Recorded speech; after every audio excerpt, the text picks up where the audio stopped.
सेलू तालुक्यातील डिग्रसवाडी गावचे सुपुत्र अग्निवीर मारुती दिगंबर गांजकर यांचे रविवार 23 जून रोजी दुपारी 1च्या सुमारास सेलू शहरातील रेल्वे स्टेशनवर सेलूकर व ग्रामस्थांच्या वतीने जंगी स्वागत करण्यात आले। अग्निवीर गोरखा कमांडो गटातून देशाच्या शिमला येथे सेनेत यशस्वीरित्या प्रशिक्षण पूर्ण करण्यात आल्यानंतर गावाकडे डिग्रसवाडी येथे जाण्यापूर्वी सेलूकर तसेच ग्रामस्थ यांच्या वतीने रविवार 23 जून रोजी दुपारी 1च्या सुमारास मनमाड नांदेड डेमो रेल्वेने सेलू रेल्वे स्टेशनवर पोहोचतात वाद्याच्या गजरात पुष्पहार घालून व पेढे भरून अग्निवीर मारुती गांजकर यांचे जंगी स्वागत करण्यात आले।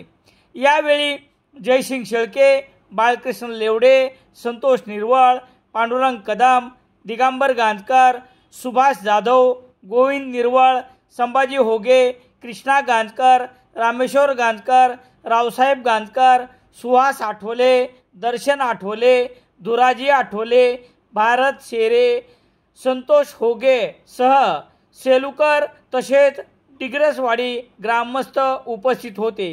या झालेल्या सत्काराने अग्निवीर मारुती गांजकर भारावून गेले।